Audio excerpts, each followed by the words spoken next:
burning daylight.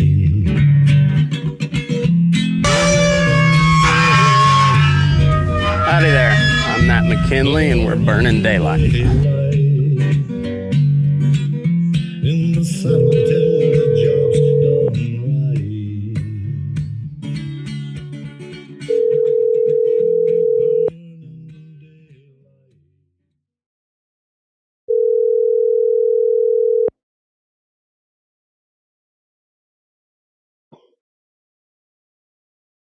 Hello? Howdy Boots, Yes. Is this Matt McKinley. Mike? Yeah. How are you today, bud? How are you doing? All right today? Doing all right, you know, smoke cleared up a little bit, so Oh, yeah. I guess y'all still got fires going out there, haven't they? oh yeah.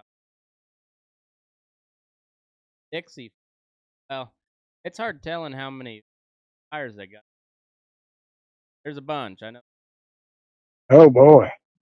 but Well, did you make it to town back all right yesterday? yeah, we had to go get a test for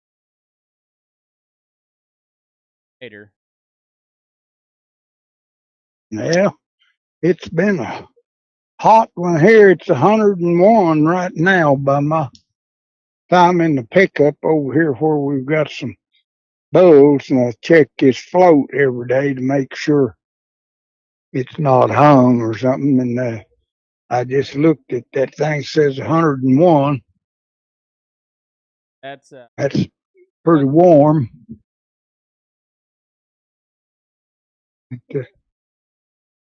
what's what else is new? Well, we're getting ready to start the work. I think we're going to start some early fall work Monday, and I mean Thursday, and then wait, get some things kicked around where we can gather them easier, and then we'll probably start weaning a week or two after that. So I get the see. calves weaned, and then it'll just be laid by for winter. And calving heifers, we'll start calving the heifers a little later than that, and then start feeding. That'll be another round. Oh yeah. We start caking these cows usually in December, or depending on the year, the first of the year, and we start caking them. We've got them little feeders you pull behind the pickup, and you can set them on 3, 4, 5, whatever you're feeding, and just count the cattle at a feed ground and put out that many clicks on it. It clicks every time one goes out, so you can kind of keep up with it, and we'll start about 6 rigs feeding, and that'll feed the whole ranch, and then we just cake them. We don't feed hay or nothing ever out in the pasture, but we'll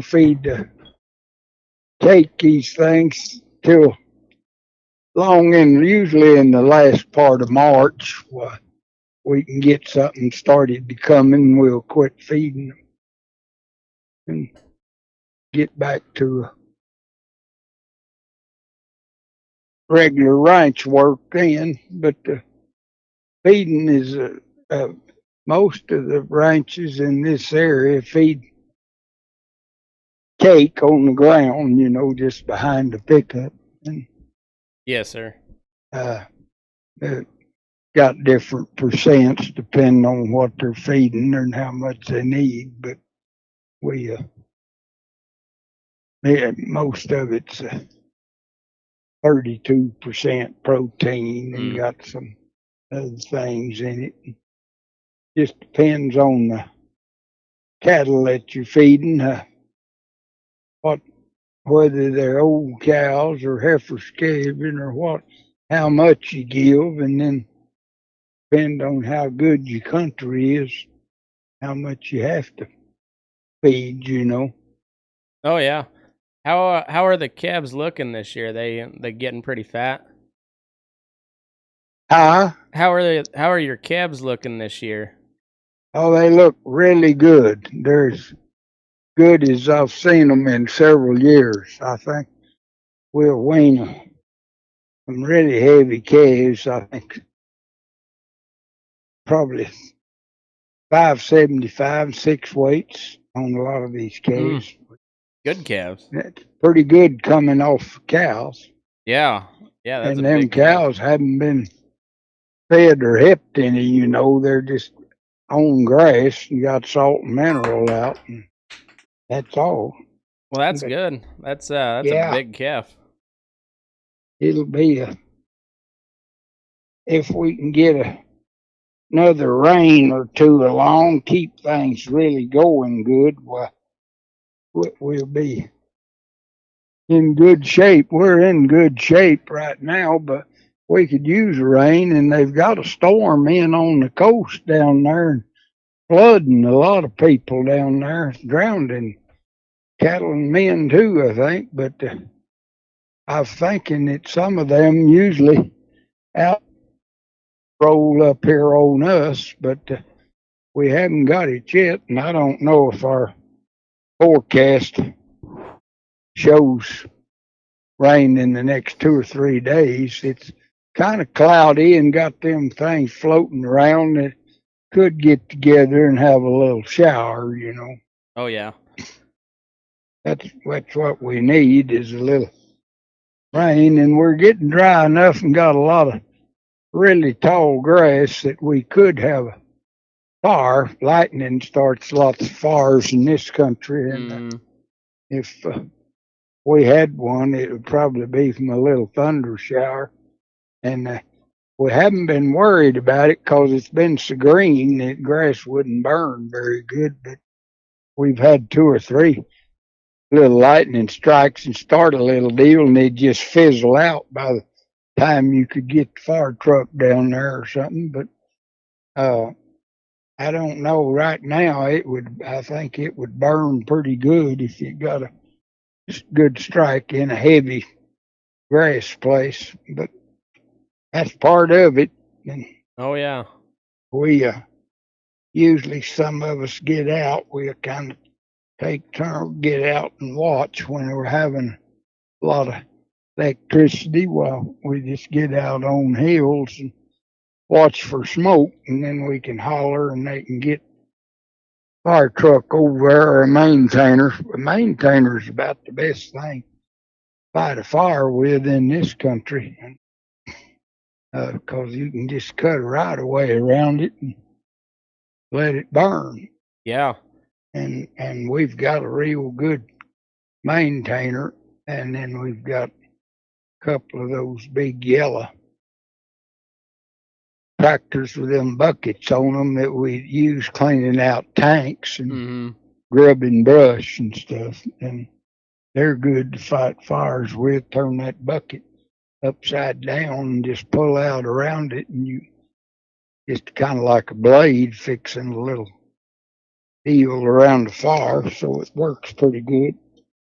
Well, yeah, those. And we've got a spraying machine, cattle spraying machine, that we keep it in a heated barn where it's full all the time and not froze up or nothing. And we hook up to it anytime, day or night, and leave out of here and go with that sprayer. And you got 2 nozzles and put 2 men on it, and you can put out a lot of fire with it. And then we've got a fire truck that's rigged up just to fight grass fires. So we got a lot of stuff for it, but we have a lot of them. But we usually, where we really watch and try to get on one, it's not burning a day or two before we find it. Yeah, that's for sure. It's that old grass country. It don't take very long for that stuff to spread. No.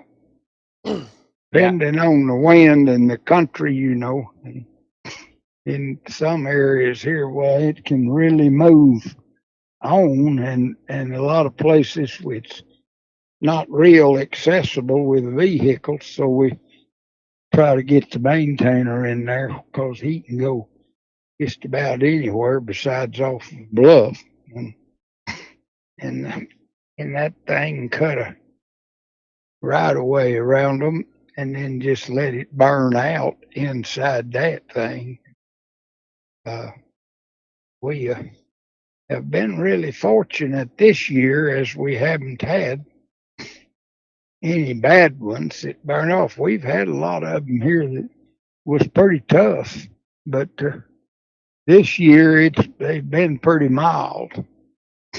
What little we've had, because it's been green enough that it just won't burn. Mm-hmm. Well, that's always nice when that's the easiest way to prevent a fire is rain. I said that's the best way to prevent a fire is to get some rain, ain't it?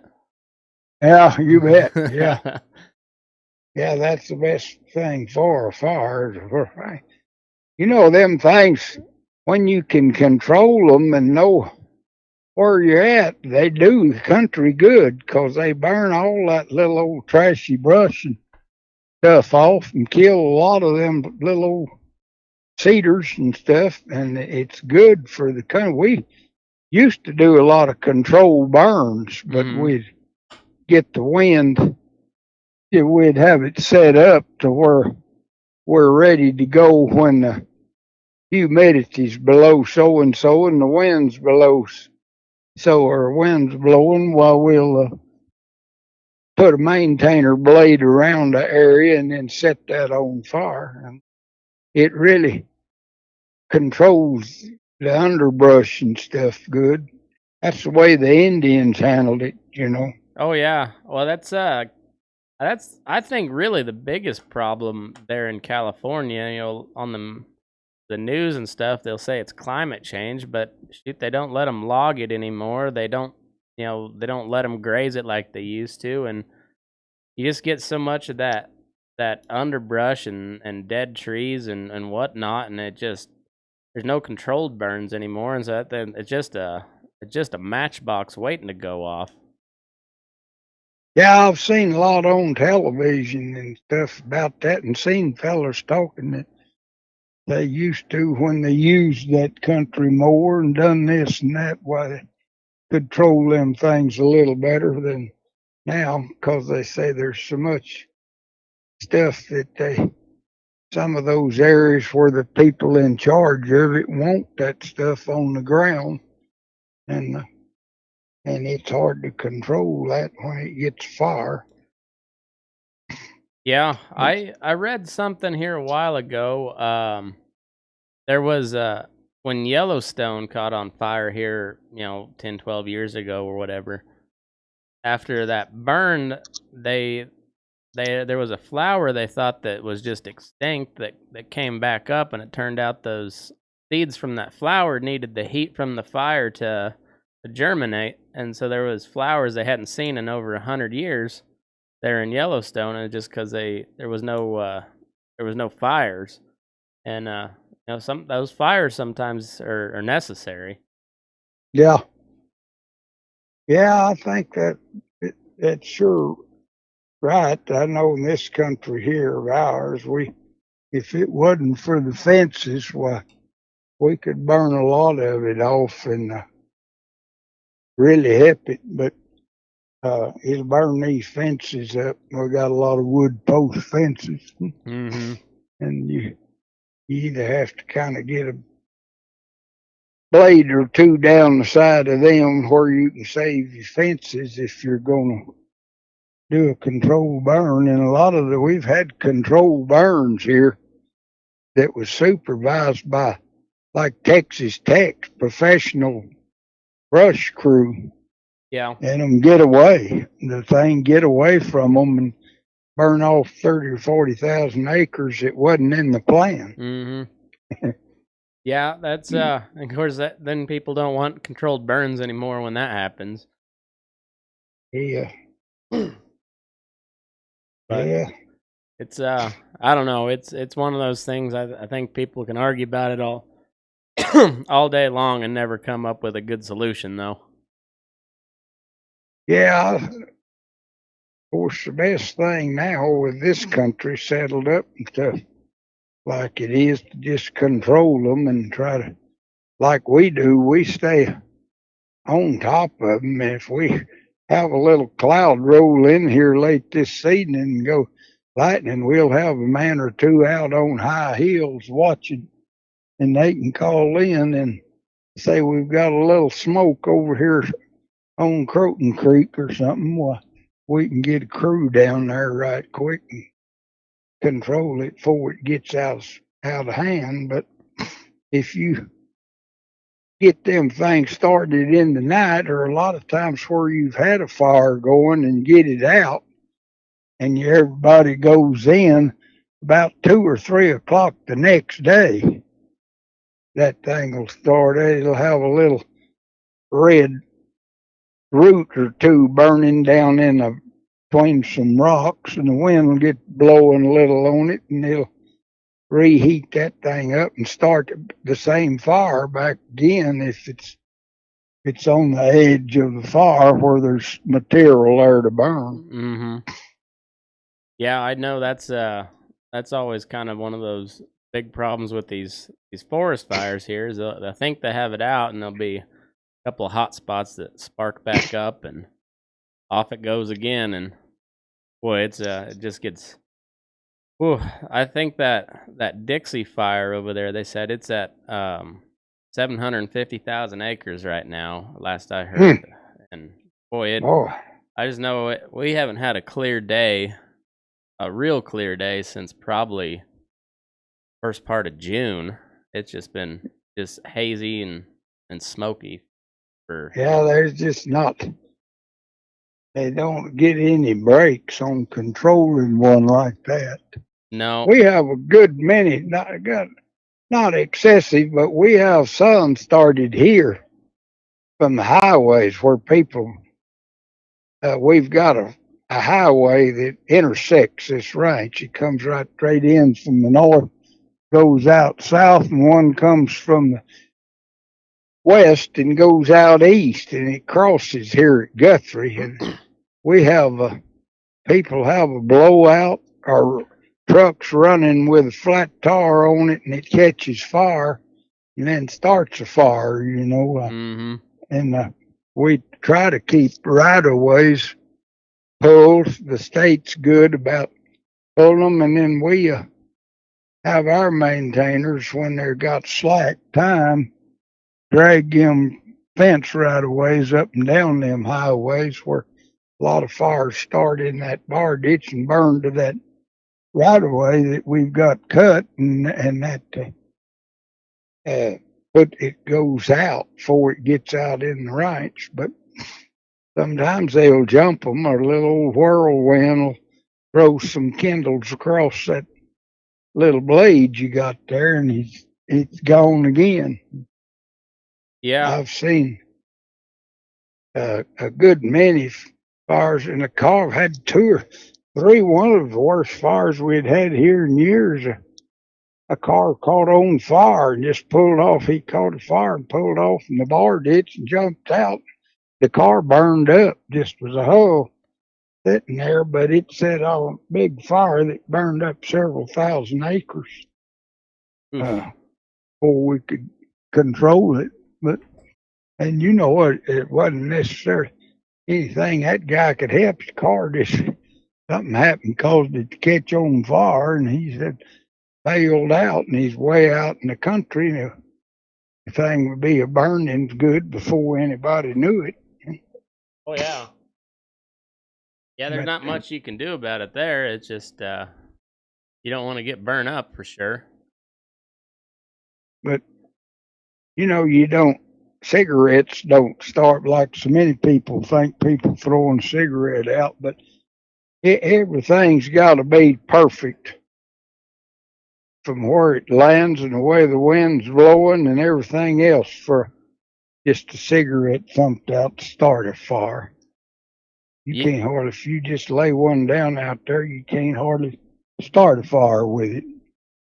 No, especially when you're driving down the road like that. You flick it out the window, and it's liable to go out just as soon as it hits the outside air. But dragging a Yeah. chain or something. We've had back home had several fires get started by a fella dragging a chain or something. Yeah, I remember a few years ago here we had. Well, I was over at Wagner's and I was working for Wagner, and they're straight down the river below us, and we was on an old highway that went across it, and we had over there, me and the crew, and we was fighting a fire, and they tell us there's another one down the road, and we run down there, and then another one, and then another one. We had 5 or 6 in a 30-mile stretch through there. When we finally got it stopped, there's a snowball hauling a big 18-wheeler loaded with cotton bales, and they had some way, either he'd flipped a cigarette out or something had happened, and that bale on the back had caught fire, and there'd be chunks of it fall off, Oh, and he don't even know it.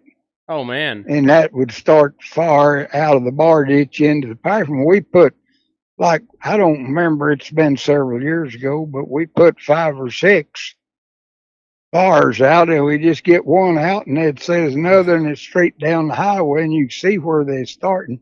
The truck finally caught on fire on around there at a little area they call Maybelle, where there's just an old store there, but caught on fire and burned up. But then, Oh man. that finally stopped it. But he had, a big load of those big cotton bales there, and that back one, it on fire. No telling how it caught. Could have been smoldering when they loaded him or something, but driving down the road, and chunk of it had fall off. He didn't even know it, and he didn't know he'd do it till he's had such a big fire that his truck burned up. Well, now is that cotton? Is that kind of like when you're baling hay? If it's too wet, that it'll start smoldering from the inside and catch a fire? I'm having trouble understanding. I can't hear too good on the phone. I'm out in pasture and I don't have my hearing aids. Oh, that's all right. Now, are those cotton bales? Is it kind of like a wet hay bale if it's baled one too of them wet? bales.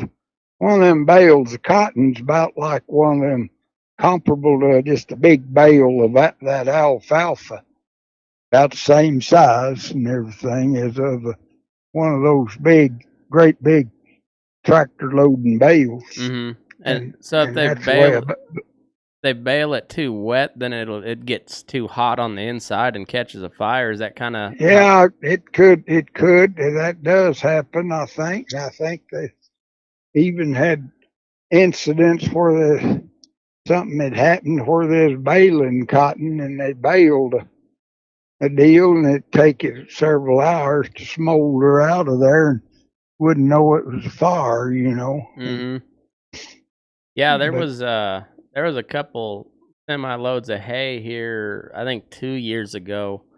Wet hay, and it started smoldering and burnt a really nice cab over Peterbilt. Just burn it to the ground, but it was just wet hay that got hot and started smoldering and combusted from the inside. But yeah,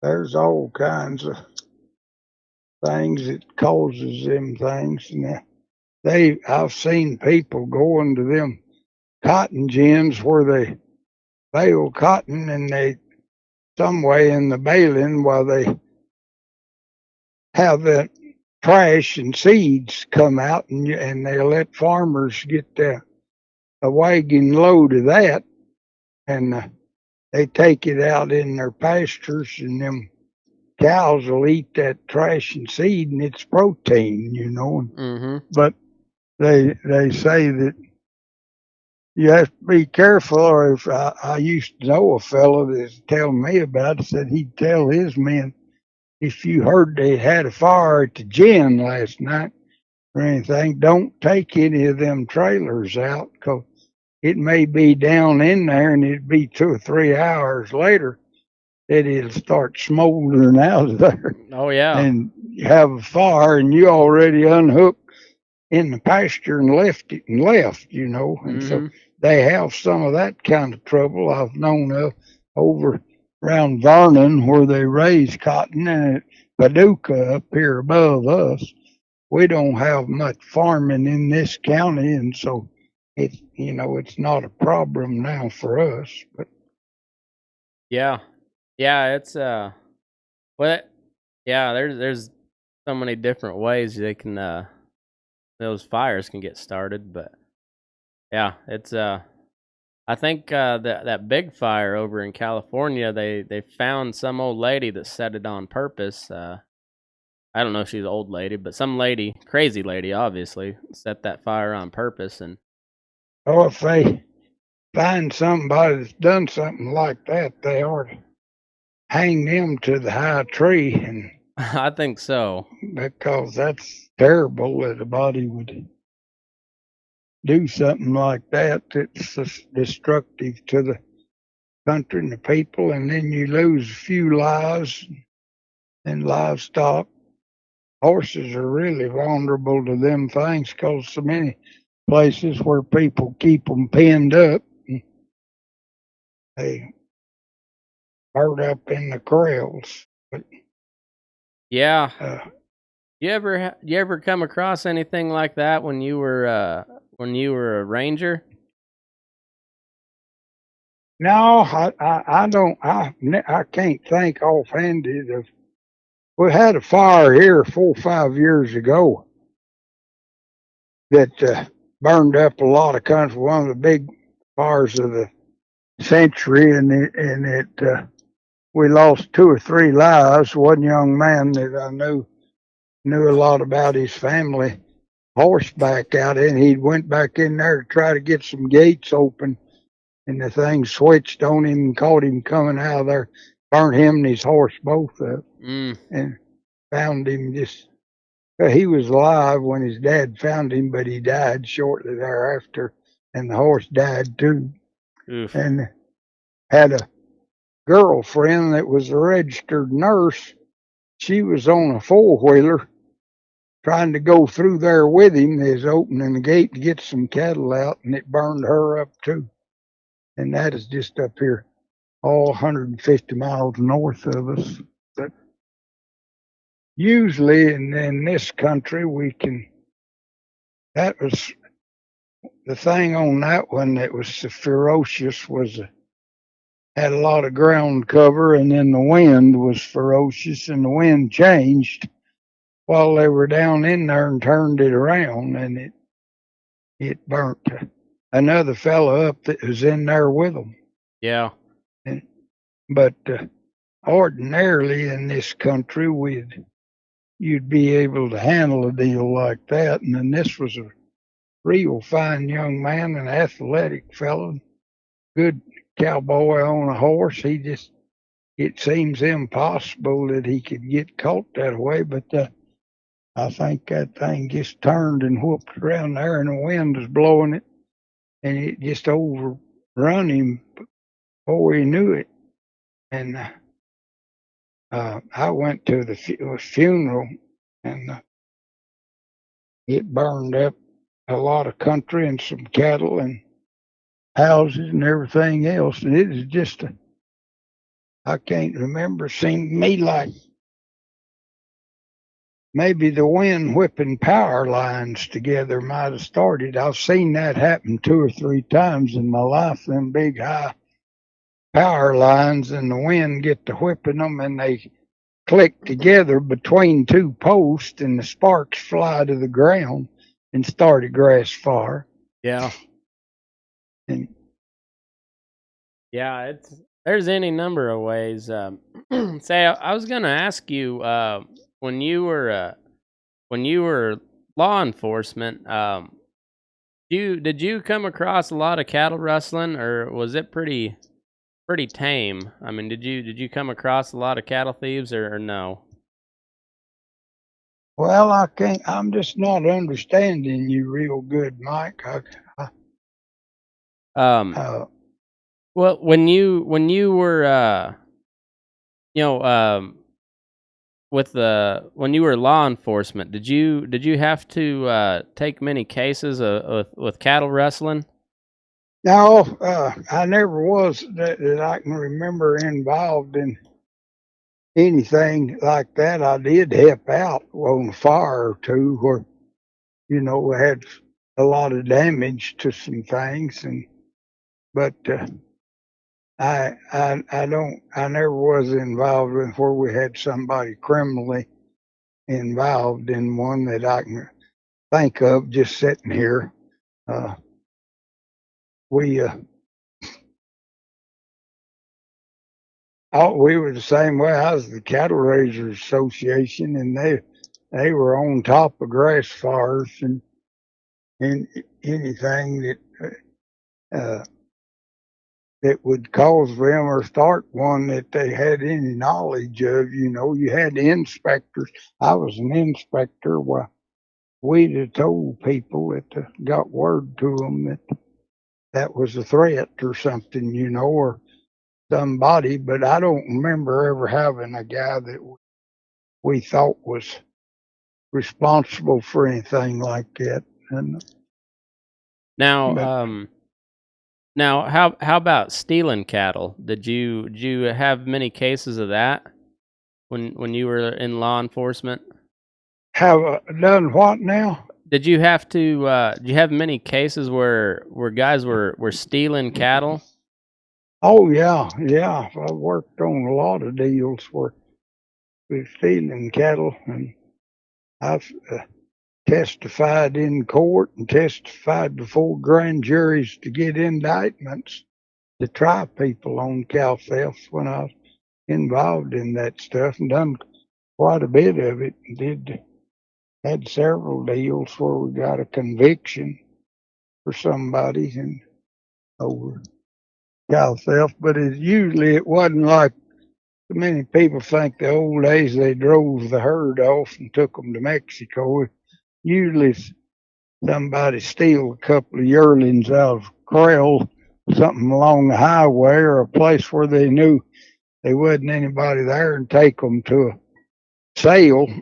We have brand inspectors on every market in Texas that records the brands and the description, and they get a description and a license number on the trailer that unloads them. And I could just, somebody like yourself could tell me you was short 4 steers branded so and so, and you thought they disappeared last week. I could go out there and look the place over if we could find. I've even found where they broke a wheel off the trailer turning around the bar ditch, and found the trailer later that brake made that wheel fixed, and we used that as evidence trial. But they loaded some cattle and took them to sale, but we could run a check on it through our Fort Worth office, and they could tell me there's 4 cows branded so and so sold in San Angelo on a certain day. You could go down there then and see, get that information, who brought them, and see where they went. And if they hadn't been killed, you could probably locate the cattle, and then we could get somebody picked up and maybe get the cattle back to the owner. If they'd already been killed, well, make restitution and stuff. But we done a lot of that, and they still do, and there's quite a bit of it goes on. It's hard to imagine that no boy nowadays in modern times like this. But the thing about good trailers, and they can call cattle in a little isolated lot with a sack of feed and load 3 or 4, and they can haul him 300 miles and sell him in the morning. And it makes it difficult to track them down and find them. But we probably have right now here in the state. I don't have that information now, but probably 40 or 50 cow theft cases a year here in the state to where we contact, pick them up and get a conviction for it in court. That's more than a guy would think, you know. That's 40, 50. That's quite a few. But Yeah. did you ever pick up the same people more than once? Well, I knew some people that we handled several times and or thought was doing it, but we couldn't prove and dealt with them and then finally get them. One of the case one time down here at Stanford, Texas, I stopped in a filling station one night about 11 o'clock, and that's when they had attendants that come out, and they come out and fill me up and clean my windshield, and I was out stretching, walking around, and I seen a puddle of blood there, and I wouldn't do this now with all the stuff we have, but I stuck my finger in it, and it was warm, and I asked that kid, I said, what this blood come out of? And he give me a boy's name from another county over the county line that he just knew his name, said he stopped here and filled up and it dripped out of his car trunk. So now then you'd think of a murder, but I didn't think about I went on to that other place and got the sheriff up. He was in bed and we told him about it and he showed me where that guy lived out there, and we oozed out in the country where he lived, turned the lights off, drove out the dirt road and got out and walked up there behind the house and had lights on. And he is cutting a quarter of beef up on his kitchen table.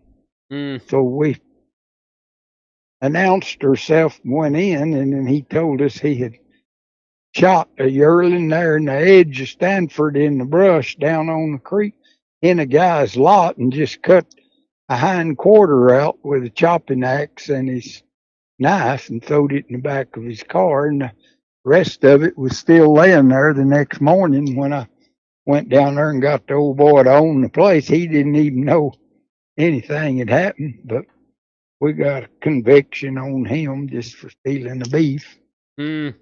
But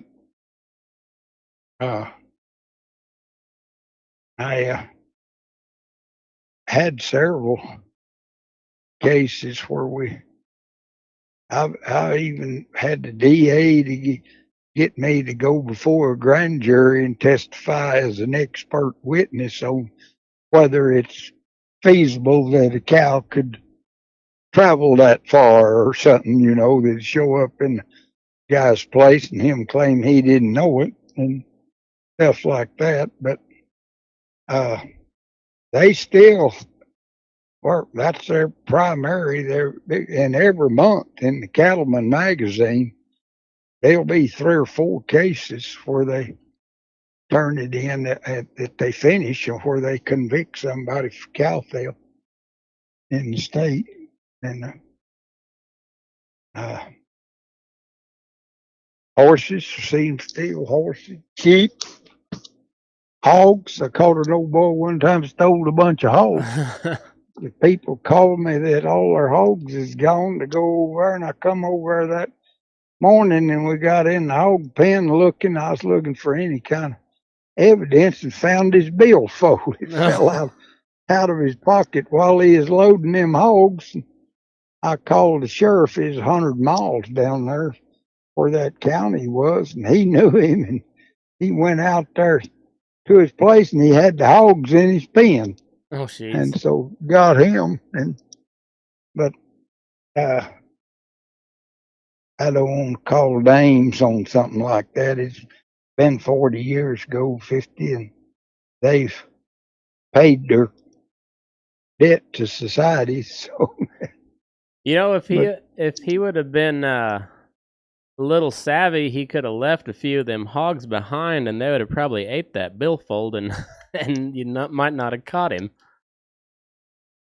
Yeah, I'm just not hearing you now, Mike. Very good. I'll have to I'm 2 or 3 miles from the ranch, or I'd go in there and get my hearing aid. But I guess I need to sign off. I can't. I'm really having trouble hearing you, and it makes me look like a dummy. Keep asking you Oh no, what you said, and it's okay. Don't worry about that.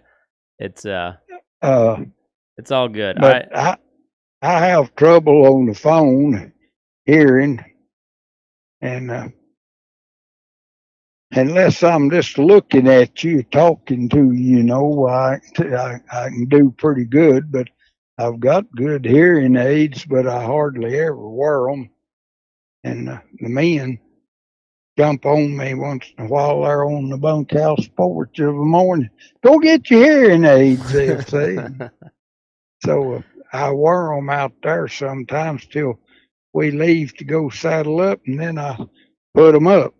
And but I'll when you call there, and I'm there at the house, well, I usually have them in, or I put them in while we're talking. But yeah, well, it's no problem. Say, you got a birthday coming up here pretty quick, right? yeah, I'll be 89 September the 14th. That's a couple of weeks, I guess, from tomorrow. Yeah. I pretty fortunate. I got a physical this week from a doctor, and they said my